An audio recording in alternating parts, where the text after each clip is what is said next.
going to talk you through paced responsive bottle feeding. So I have a doll who is going to be my model, and just provide an explanation of how it's done and why it's done.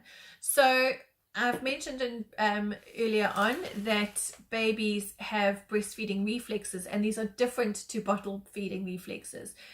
With a bottle, the baby doesn't need to do that lapping action because the milk is just there instantly, and the baby does more of a sucking, so the cheeks will go in rather than the suckling where you can see the cheeks will go out.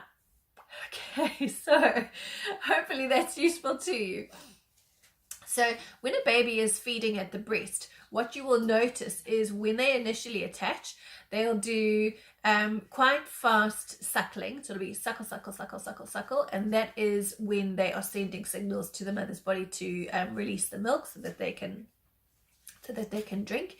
When the milk starts to flow, the baby's suckling becomes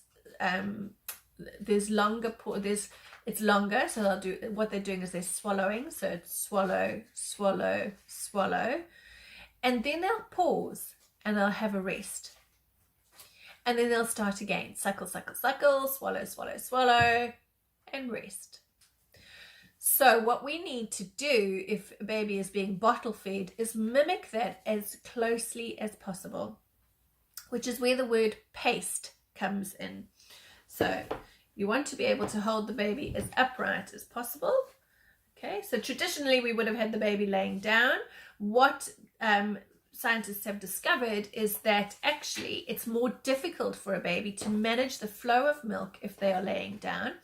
And it's been linked to middle ear infections and obesity later in life because babies are not able to regulate how much they're taking in at one time.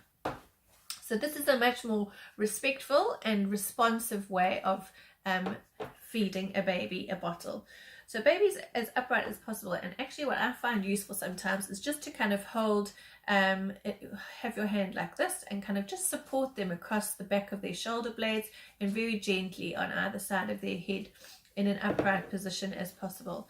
And what you want to do is you want to get a wide-necked teat, okay, so that with the wide-necked teat, the baby's able to still do those kind of fish lips, so to flange their lips, and they can tilt. So what you're going to do is you're going to hold the bottle horizontally and tickle the baby's top lip, and what that does is it encourages the baby to kind of tilt their head back, so the baby will tilt their head back and open their mouth. And if they don't have a tongue function restriction, you'll be able to see the tongue come out to draw the teat into their mouth, and you're going to support that.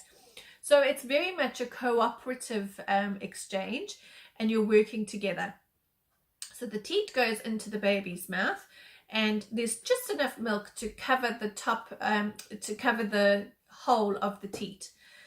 So the baby will do that, start to do that suckling, but because the milk is instantly there, you'll see it'll go swallow, swallow, swallow, swallow, and then it's up to the person offering the milk bottle to tilt the milk to kind of be aware of what the baby's doing. Maybe after 10-15 seconds, leave the bottle teat in the baby's mouth, but tilt the bottle down and let baby have a rest.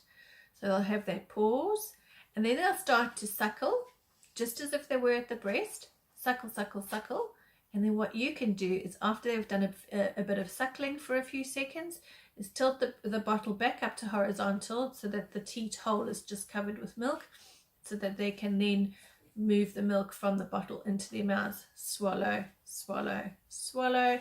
After 10-15 seconds, thereabouts, you don't need to count it or time it or anything. It's just an estimate. Be guided by the baby. Tilt the bottle down, leaving it in their mouth, letting them have a rest. So you're pacing the bottle feed, and you're responding to the baby's cues of suckle, swallow, rest, repeat. Okay, so a lot of people say, well, what about air and baby taking air in? Research has shown that actually it's much easier for a baby to manage the air that they take in, and they take in less air in this way than they do in a laid back kind of traditional position where we are kind of pouring the milk into their mouths, and they don't have the ability to take a breather. So then they will go and take in a lot more air, and then in that lying down position it's a lot more difficult for them to actually burp and get the air out. So I hope you have found that whistle-stop tour of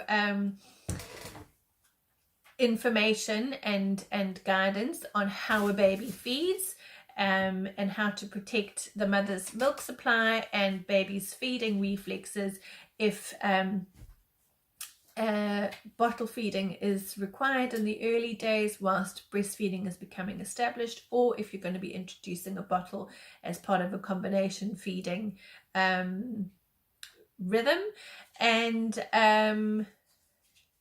remembering that breastfeeding should not be painful. If it is, then something needs attention. It could be something to do with the tongue function. It could be the way the baby's positioned or is attaching. And whilst that is being addressed with a professional, making sure that the mother's milk supply is being protected. So I hope you found that useful. I look forward to all your questions, and yeah, send me a message and I'll get back to you, and I look forward to seeing you on the Q&A.